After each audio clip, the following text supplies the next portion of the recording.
got a subject of discussion, and today we're focusing on the environment because today is World Environment Day, and it is on the theme, well, small island states and climate change, and we have a Ghana theme as well. But we want to focus on the subject of climate change and how it is currently impacting our environment and what cautions and policy measures need to be undertaken. I have two important studio guests, and with the Institute of Green Growth Solutions, we have the Chief Executive, Dr. Eric Chum, in the studio. Thanks for joining me, Doctor. How are you?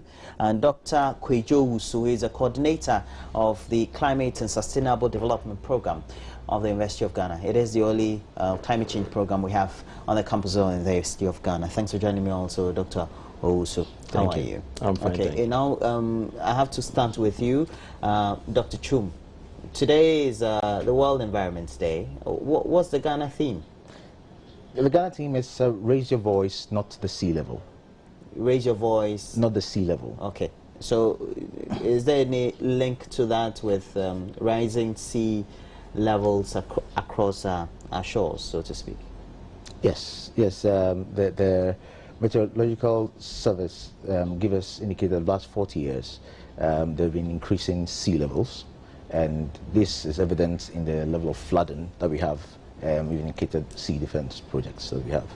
And consistently, it's affecting our economy because it's a direct linkage between climate change and the impacts on our economy. Mm.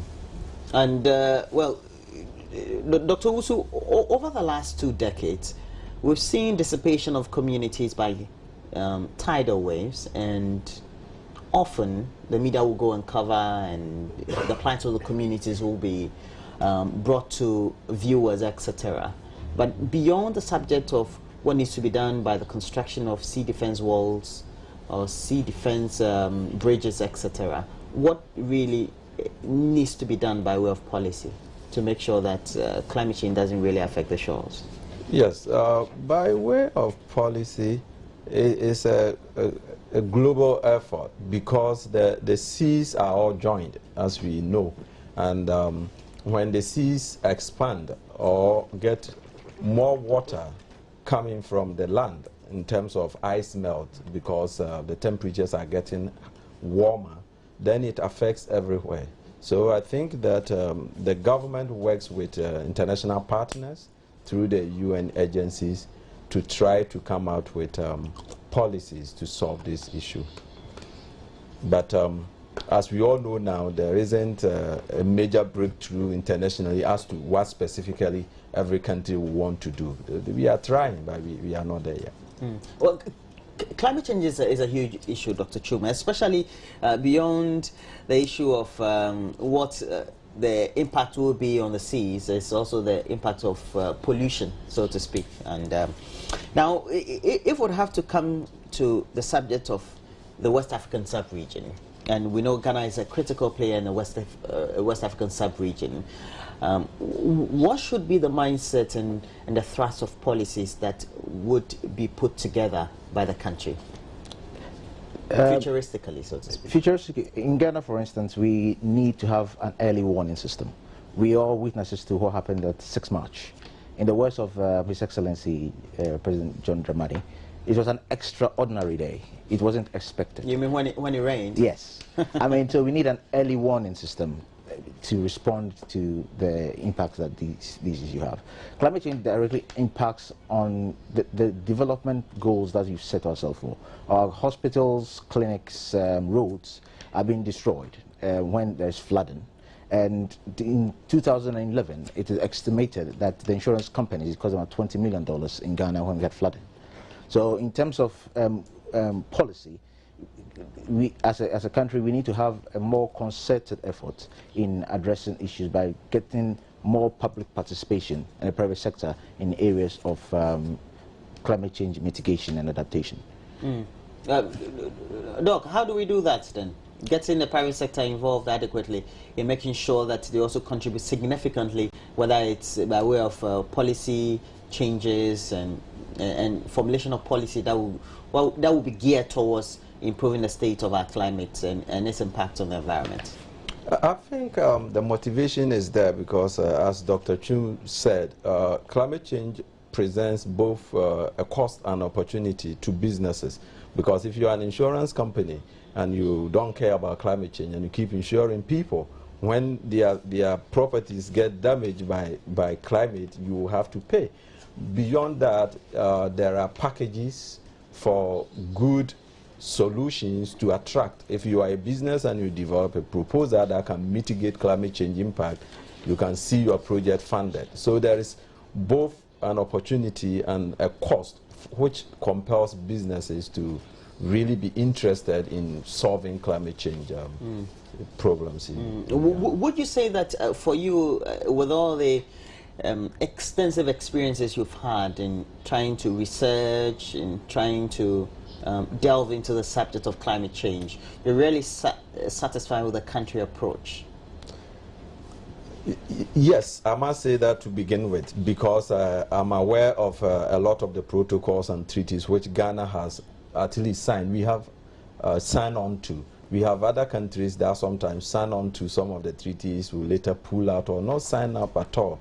But I always say that the problem we have in our country is we are developing, so we have so many challenges. So when you single out one issue, it looks as if the government, either present, past, or the one that will come in the future, won't do anything about it. But every now and then, things are getting done. But it's because the problem is so huge that sometimes we don't see. But Ghana has a national climate change adaptation strategy. It has a policy framework to work with, which is still being considered in cabinet and so on. So I think we are on the right path, only that the journey is long. We shouldn't lose focus. You make it sound so elusive and very gloomy. Not that much, is it? Or we'll get there? I think we will get there through a global consensus. No single country can solve the climate change problem, because our atmosphere is joined, our seas are joined, so it's a joint effort. But the major players are coming along.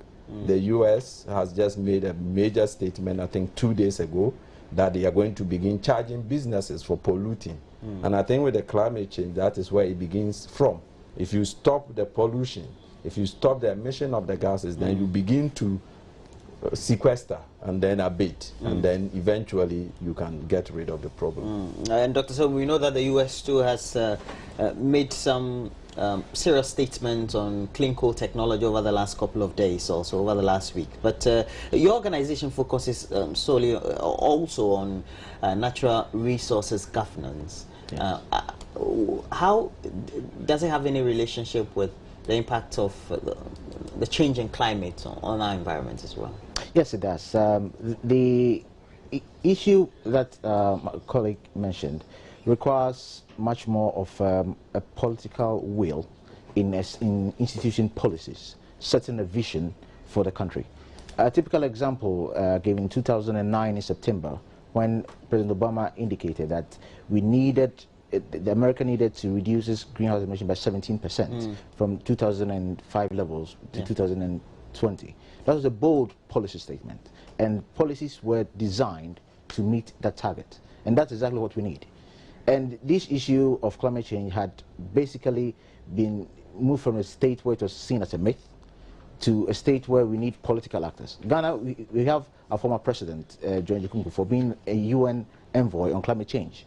And his sole responsibility, given to him by the United Nations, is to get heads of states to really appreciate the essence of climate change. And then when that is done, then obviously we have a concerted effort, like you said, internationally, work towards developing a framework that governs programs regarding climate change. There's always a thought that perhaps countries don't take climate change seriously as they should. Countries that perhaps think that relatively they are not the most pollutants, they don't naturally emit hazardous, whether gases, etc., into the environment, and their activities also do not directly impact the environment. Is that true? Is that an assertion that can be certified? No, that's not true. I haven't even supported the idea that Ghana will pollute less, because we have we have the sense sometimes that we haven't manufactured and so. But even when you burn wood to cook food, because wood is carbon based, you release the carbon into the atmosphere. So everybody has played a part for us to get to where we are. The issue is true that some people have played a bigger part than others. But I think the secret is that solving this climate change problem is a cost to business. So some of the bigger nations try to hide behind a little bit and say that, oh, the truth is that it's not in their national interest because it will hurt their industry. Cost of supplying energy will be more expensive. So they play it light and say, oh, we haven't done so much and it is this country's fault and so on. But I think everybody has played some part in getting us to where we are. In trying to make sure governments play critical role, is it only in the area of policy, or they undertake a lot of activities also to make sure, well, perhaps the efforts they are making to impact climate change? The efforts that are being implemented for instance, in 2011, the National Development Planning Commission presented us two phases. The first had to do with governance of the environment, and mentioned critically that climate change provides a critical stage that gives it two phases. The first is it affects our food security. Now, in terms of flooding, for instance, we have historical sites that are of importance to the country. Now, with the issue of flooding, it destroys these sites. Now, secondly, it also provides us an economic opportunity that ensures that people with innovative ideas get into the issues about climate change innovation, like develop a mass transport system, development of mini hydros, for instance, to supplement our energy usage.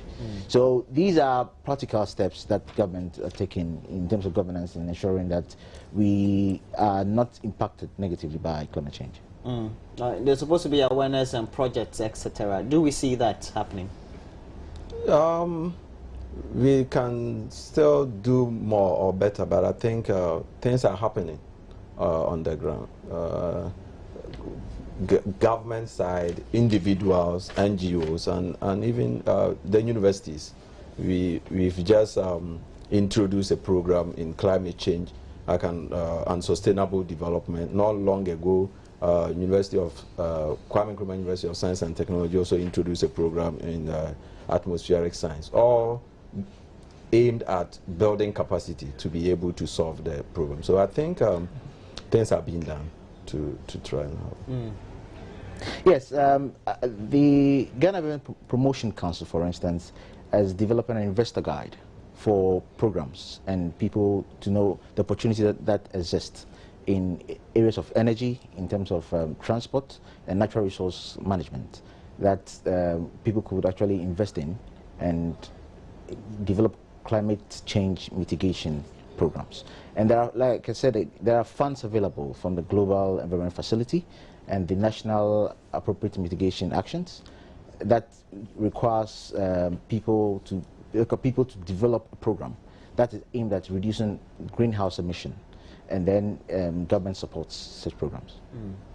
As far as the finances are concerned, in order to support some of these sustainable programs also, usually we know that financial institutions have had some leverages, especially when they've developed portfolios making use of carbon credits, etc. Yes. There's been the concern, though, from that very sector that we've not taken advantage of it. Is that true, and how can we do that? That's true. And this Global Environment Fund and other financial incentives set up was even mainly or were aimed at developing countries and their partnership. And if you go into the literature or observe what has happened, China and Chinese companies are the ones that have really been able to tap into this fund, because you need to work hard. There should be a private-public partnership. Your government will support you. You write a good proposal that is implementable, that can yield results, and then when you apply to these programs, you win them. But it all goes back to climate is an area where Africa, and for that matter Ghana, haven't had a lot of expertise. So when it became a really big problem, we were not at the forefront. But we believe that by training our students and then they going into working hand in hand with private sector, we can develop programs that will attract funding. But as at now, Africa and Ghana hasn't done that well in terms of securing some of these funds for projects. How can other businesses also take advantage of that, as far as we're concerned, the subject of what the funding opportunities are and what can they use them for? Well, what you can use the funding for is what you write the proposal to do. So sometimes, not long ago, I followed, I must say that I don't know where it is now, but Zoom Lion, for instance, was at the verge of securing a huge money to support emission capture, methane from their landfill site. So these are some of the things you can do. You design a proposal. We have this landfill. A lot of emissions are going into the atmosphere, and we want to capture that. And so I think the funds, to put it short, are program specific. They advertise.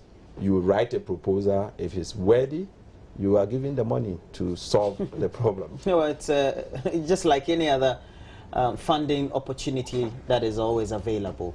Do we have the expertise then in this very area, taking advantage of whatever capitalization there is to improve the impact of climate on our environment?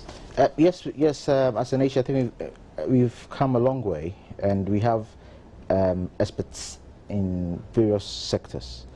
At the University of Ghana, for instance, they are training people on one effort that government is putting in capacity building, developing the manpower who understand climatology, who understand how the systems work and what could be done. And at the national level, they are putting together a team from the private sector, from industry and academia, so we could have we have a team that is capable of delivering Ghana's climate change agenda and not duplication from various sectors. How critical is it that we don't have duplication, perhaps replication of whatever needs to be done? There's a thorough focus of what the agenda should be. It is very important such that we have a focus on tackling issue of climate change, and not an individual's idea, but having a bigger plan that we all buy into and develop, instead of having bits and pieces of programs that are aimed at climate change. Do we have institutional capacity beyond the issue about expertise? Do you have the institutional capacity? Yes, beyond the expertise, yes, the institutions have the capacity to deliver. They have the platforms. Not long ago, we presented our vision to the Open Society Foundation, and that's how come the University of Ghana's Climate Change and Sustainable Development Program came about. That yeah, we have the institutional capacity, we want to train these people, and they supported us to develop this fantastic program. So I think, given the support, the capacity is there, that we can make an impact. Yeah. You wanted to make a contribution to that, Dr. Chum, but because earlier on I asked Dr. Wusu about whether he was satisfied with what perhaps the state or government has been doing by way of policy and the commitment so far. Would you say the commitment is there? If it is very much wavering, what suggestions then do you have as institutions that tend to work thoroughly in the sector in trying to make sure that climate change doesn't impact negatively on the environment? Yes, I think government commitment to climate change is not wavering. I must say that in 2012, unfortunately in our country, no political party had issues about climate change addressed in their manifesto, which is a big shame, I must say. But the issues about climate change, especially from this year's Independence Day, has drawn attention to the fact that it will be a major issue in our discourse nationally, because the effects of climate change is very evident for us to see every single day in the country. Well, it may be evident, but for the ordinary man on the street, it may mean nothing. It does. I mean, for the ordinary man on the street, it means something? It means something. I mean, what it is we've not been able to link the issue about climate change to how directly it impacts on us. For instance, the rainy season has become very unpredictable. Now, less rain, for instance, or precipitation, now leads to drought. It means there's less vegetables, less rice, and less tomatoes on our streets, and for us. And that affects our food security. Well, we do understand that. How do they relate to that? How do they relate all these?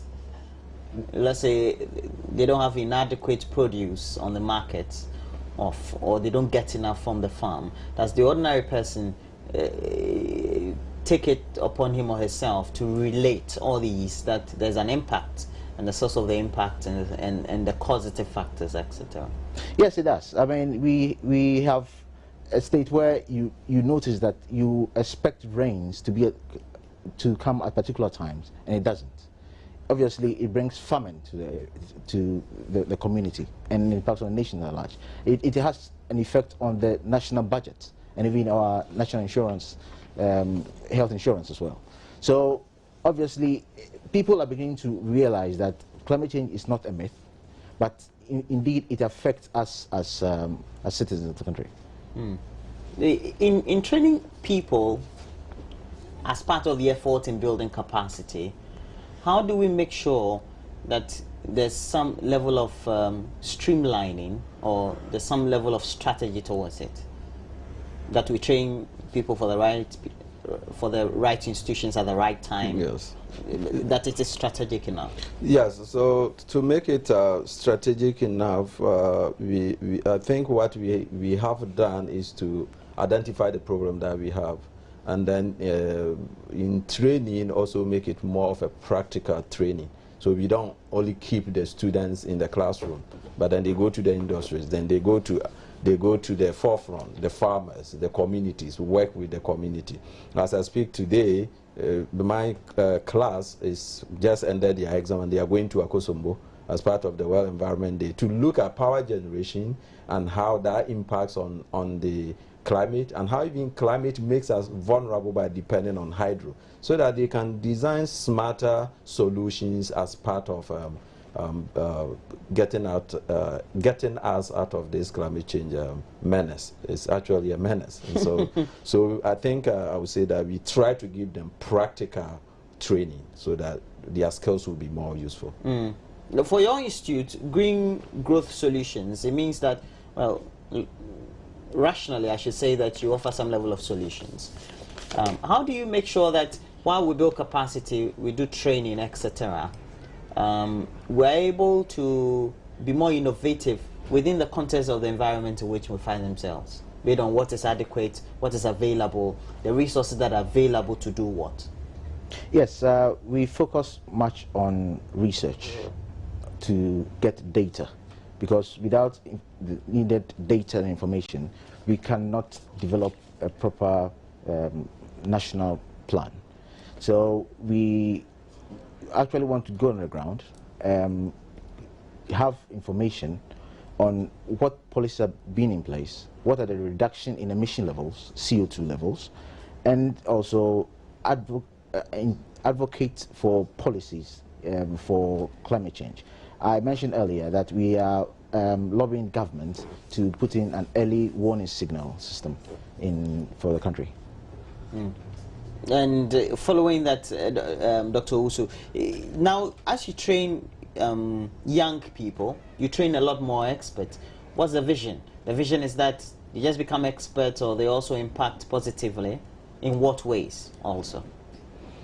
Yes, as we said, the issue of climate had not really been taken up, because we had assumed that in the tropics, in Africa in particular, since the arrival of the colonials, that we had a very simple climatology. Half of the year it rains, another half it doesn't rain. And so elsewhere it's not like that. Changes. For instance, UK, it can be raining in 3 seconds and the next time it's not raining. So it's a complex climate. So people had taken time to try to understand it. So what we are saying is that to begin with, our effort is going the right direction because the manpower was not there at all. So it's a market in Africa all along that is wide open. So we train them here. I can assure you we won't saturate the demand for climatologists and climate experts in Ghana in the next 5 years. And if we did, our hope is that they can go to Nigeria. They can work with ADB. I have friends in climatology who works with the banks now. So these are job openings all over the world that we think we can train people to fill, both home and abroad. Now brings to mind sharply the subject of well, the resources, natural resources, so to speak, that we seem to have discovered all of a sudden in the last decade or two in Africa. Well, neighbor Nigeria has been experiencing that for a very long time. Have we made any relationship with whatever impact it has on climate change, whether it's oil exploration and whether it has an impact on the living organisms in the sea, and how perhaps also the coral reefs tend to behave or situate themselves? Definitely. I mean, that is why when we started, I said nobody can say that they haven't contributed, because once you are cashing in by pumping out this many million barrels of oil a day, I mean, you are contributing to the problem. In other parts of the world, people have more oil and gas than we do. For instance, the great state of Florida and other parts of the U.S., they have coal sitting down because they know once you take it out, you are polluting the environment. So yes, Africa has done that as our part, but what we should have done is to save some of the money, to prioritize, to put some of the monies elsewhere. In Nigeria, you brought it up. Let's go to the Niger Delta. I haven't been there, you have, but we hear the stories and we see on our screens the damage. But not long ago, there was a huge oil spill in Mississippi, in New Orleans and that. They've cleaned it up because they save money, they put money aside for all that.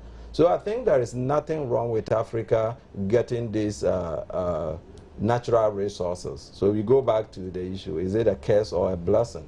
I think it's the way we are managing the resources. But definitely, we are harming the environment by taking up these resources. And if we don't save up so that in an advent of a catastrophe, we can even help ourselves better, the situation will be worse. And in this very milieu of discussion, how does institutions like yours and his and the other allied ones we're likely to have in the next few years or are around, likely to impact also on the subject of what needs to be done and the impact of climate change on our environment?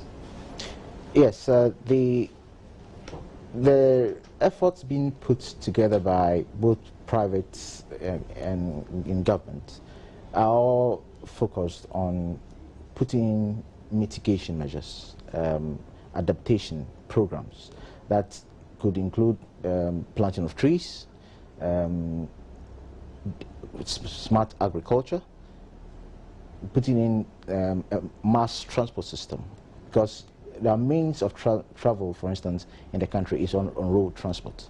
And the level of congestion and queue that we have in even Accra, it's very, very phenomenal. And so policies are being developed. Advocacy is ongoing to get governments to have very little cars on the road, have bigger streets where we don't have to queue to pollute the environment. We also are getting individuals aware about the effects of climate change on them. Is the weather changing really? Well, sometimes we've seen that from what we used to read in the textbooks at the basic level, they tell you May to June, July, etc. is a rainy season. Sometimes the pattern may differ or has been differing over the last few years. Is that an indication that the weather is changing? Is it because we have excessive incursions in the atmosphere, and how does that relate to climate change? Thank you. Well, as for weather changes, it's expected. Every now and then it changes. It changes. But so then for centuries we've had that. for centuries we have found. But then when you sit back and look at the weather cumulatively in months and over the years, that is where the problem comes in. So what we realize when we are in the city, in Accra for instance, we don't see that the climate is that much changing. But you go to our rural communities, local farmers, they tell you what is changing. So let me sum it up by saying that there is no doubt.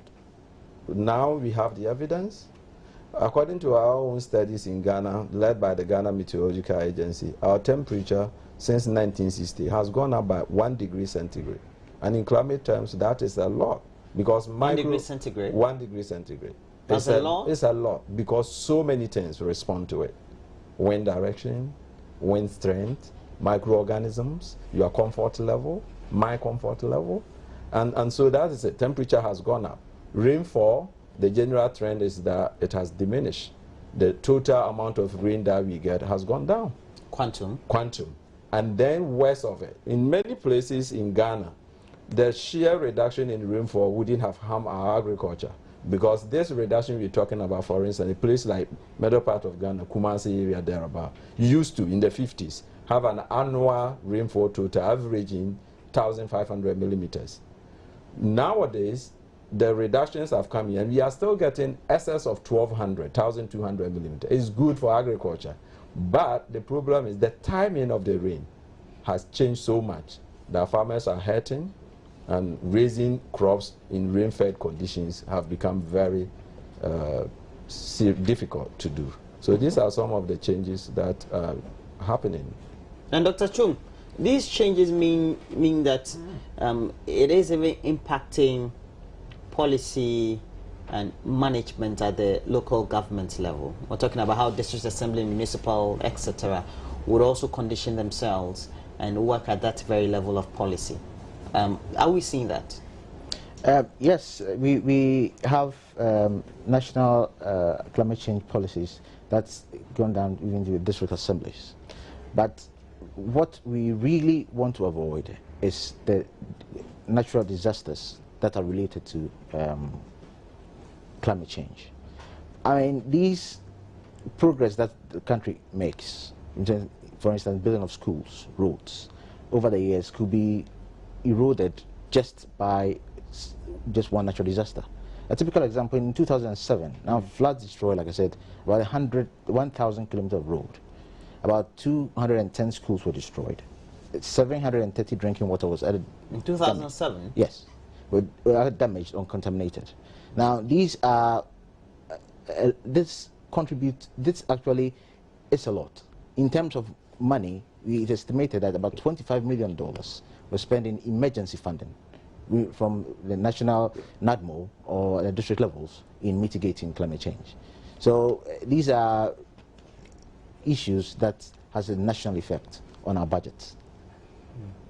How do you make sure that those at the local government level, those who tend to manage the metropolitan, municipal and district assemblies, those who are the coordinators, those who tend to work, whether they are normal public servants but situated within those areas, tend to get the idea and the sense that all these have direct relationship to climate change?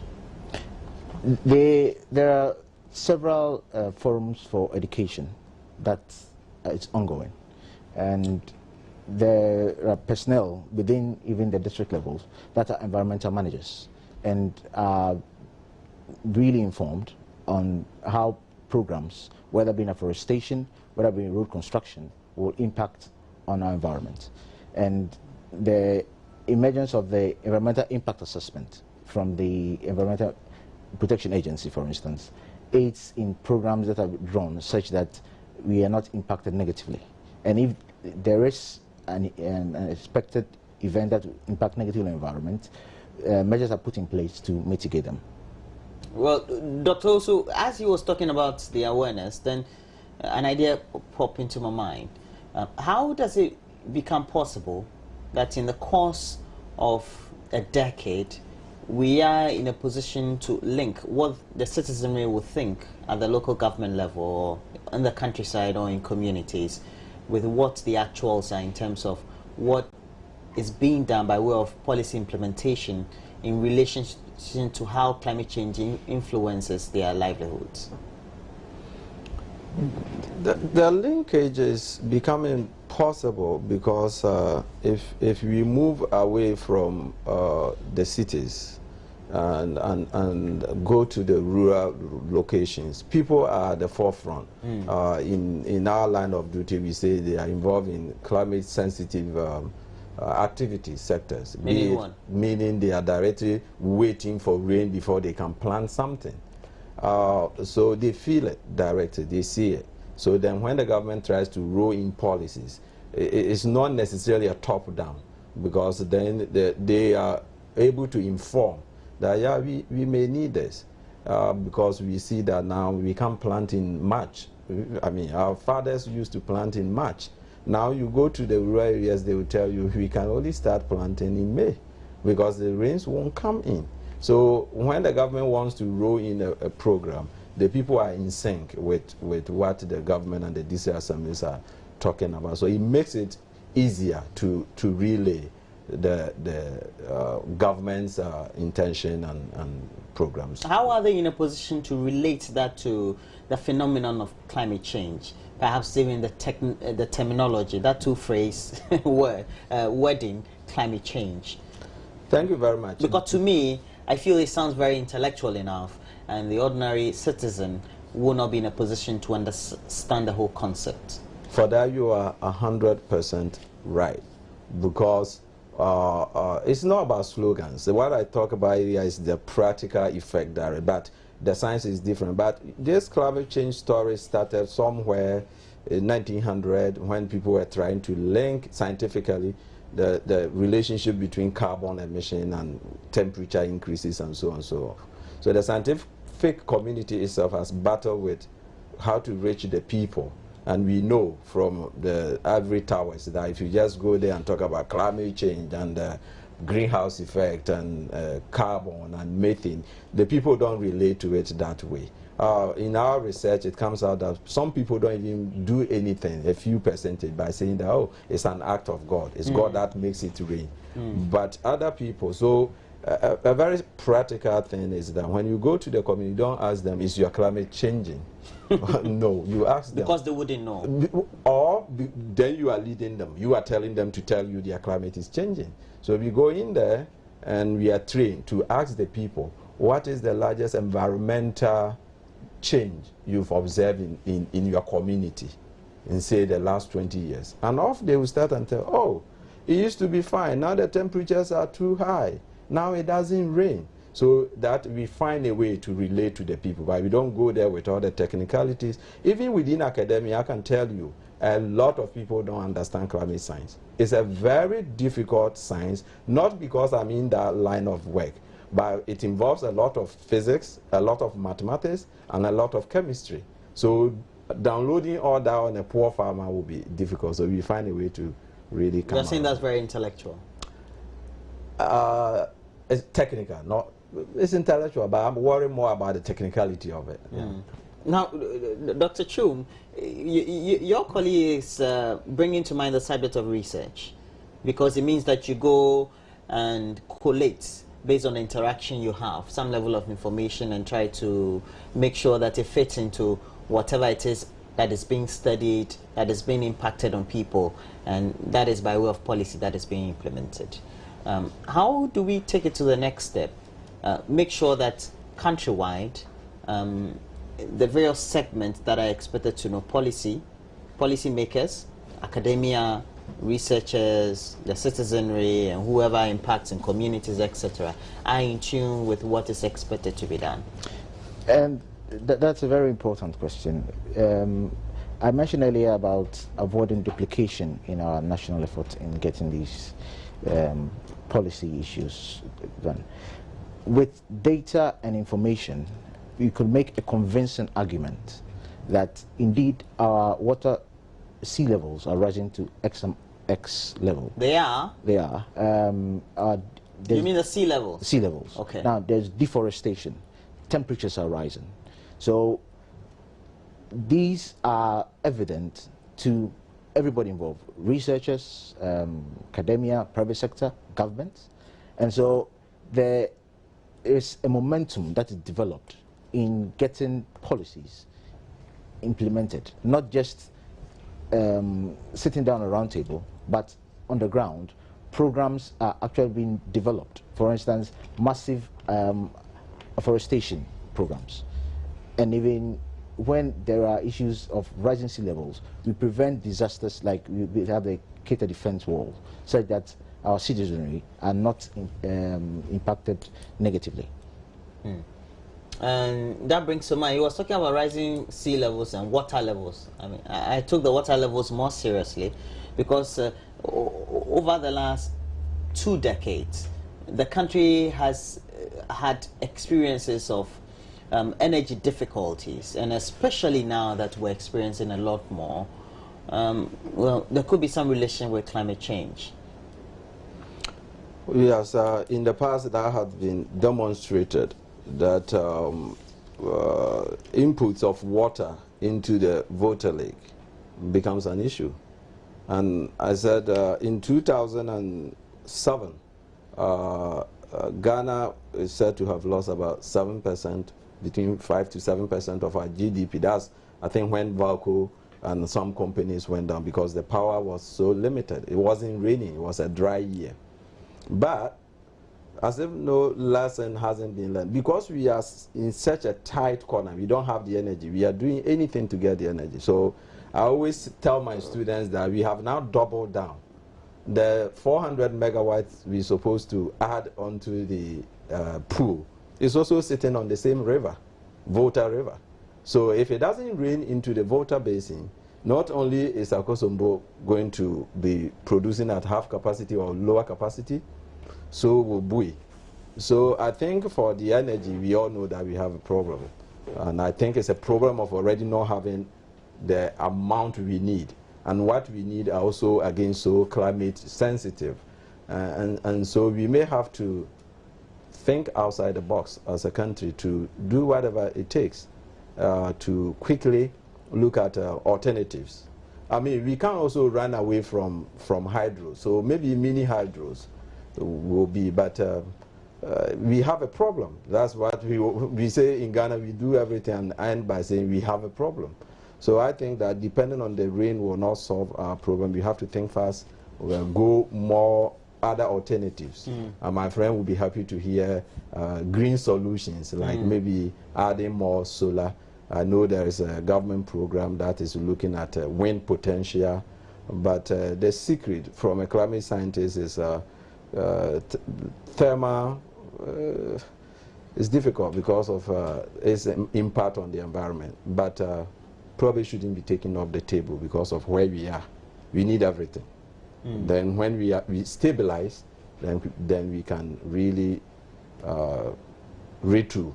But as at now, I think the energy situation is quite difficult. Well, clean, green solutions. And I know that your organization is one of the foremost advocates of that because it's part of your objectives and your workings. Now, critically, when we're trying to plan for the long term in order to provide the best energy sustainable needs for the country, how are we going to take that into cognizance? Because, well, if we're talking about wind, he's telling me the impact of the wind direction changes every once in a while, even though it could be a span of years.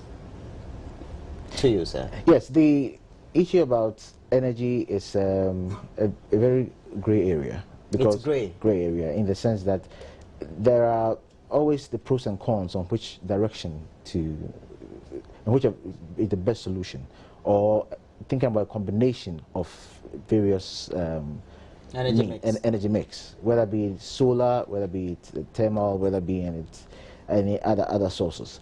But I think from a green, coming from a green growth sector, we are looking at ways that our economy will have a low carbon emission development.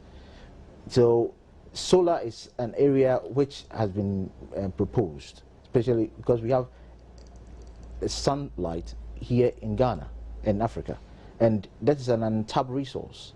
And so having a national policy that promotes solar energy and using what is basically a home and easy to get and utilize could go a long way in helping our energy crisis we have in the country. Is that possible? That we could resort to the use of green energy solutions to resolve our difficulties as far as energy is concerned? Yes, there are. The National Development Planning Commission, for instance, gives us a window of opportunity to think about innovative ways that to develop green solutions. We talk about developing even refrigerators that use less energy. These are a plant we don't even have in Africa. So if we have investors who are interested in establishing, for instance, energy efficient refrigerators that produces less greenhouse gases, it's something that could be done in ensuring we develop in a green economy in the country. How do we develop, Dr. Owusu, a green economy? All the talk that you climatologists and environmentalists and all those green experts talk about, that is also being echoed around the world. Where do we get case studies and say this has been an epitome of a success of a green policy initiative that has made it an example for other countries also to emulate? I think as a leader, probably Trinidad and Tobago, one of the Caribbean islands. They're already green. Very, very green, they are. But if you are a middle income developed country, that idea is difficult. There are two opposing cases, Germany and Japan. Germany has consciously said, we're going to give ourselves a long-term plan to win ourselves of non-renewables and the pollutants.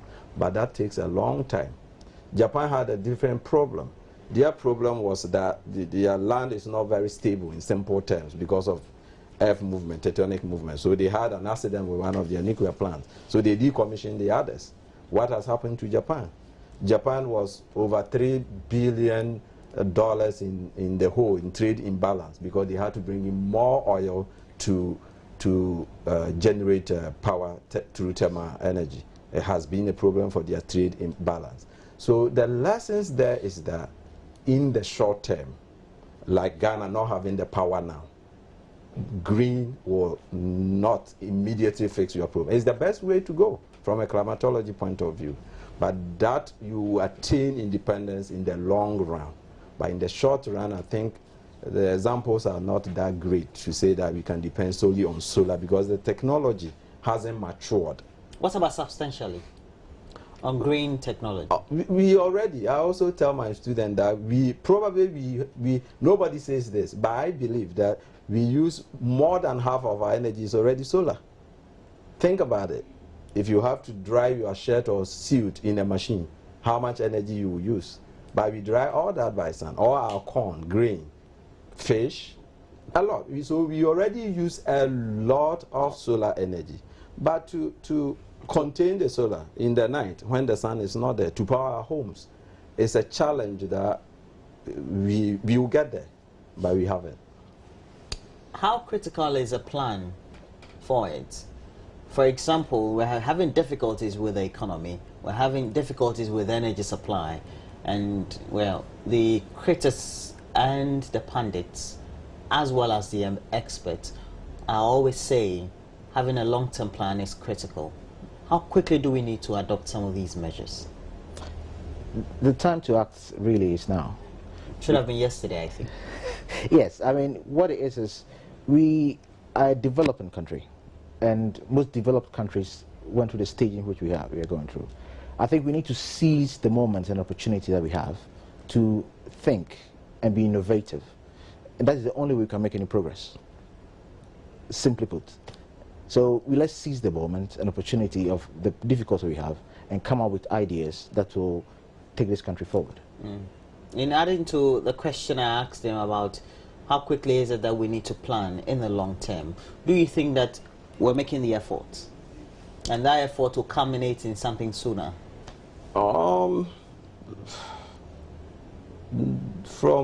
I get your answer. It's a very pessimistic situation. Not necessarily. What I think is that sometimes we take on board things that a politician stands on the platform, invites me as an academic and tell me we will have an energy mix of this, which is fine. But what percentage is coming from nuclear? From a developing country who doesn't have the scientists? How are you going to do that? So I think that sometimes we add too much to our policy formulation, which is not genuine. We know we can do it.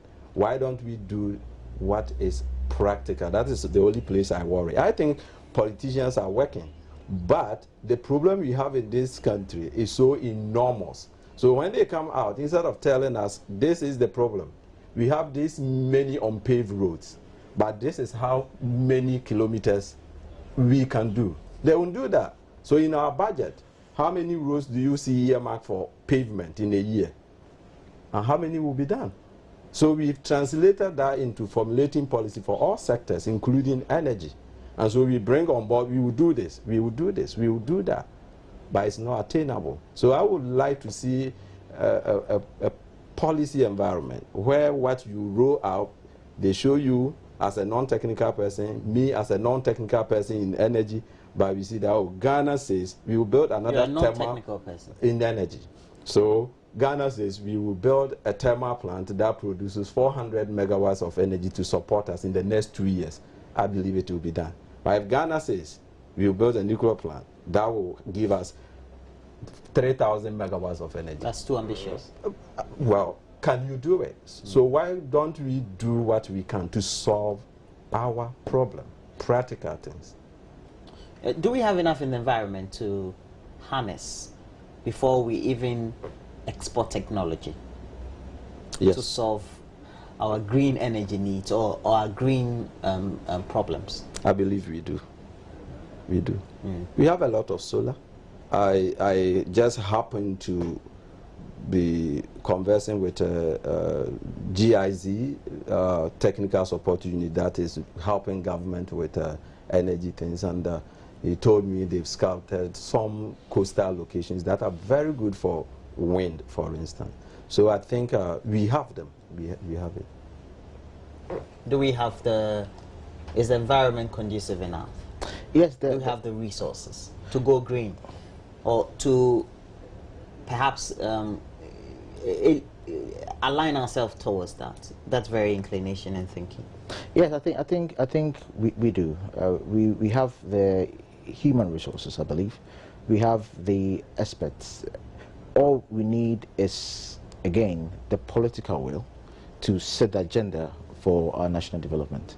And then I think we'll go a long way in helping us reaching our green growth development. Okay, so now what's the event for the World Environment Day? Do you have a special event you're putting together? Do I need to?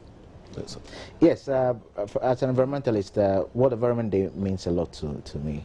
I am partnering with the Ochiman Environment Foundation. We're planting about 5,000 trees in the eastern region the whole of this week. I'm also working with PricewaterhouseCoopers in raising issue about waste management and sanitation, which is a big issue in Accra this afternoon. And issues with research and advocacy, it's at peak end on World Environment Day. Okay, your last word before we go.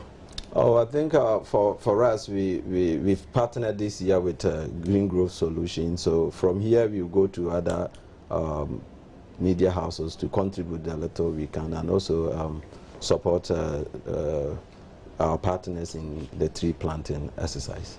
And I will encourage you to plant 1 tree today, if it's possible. Yes.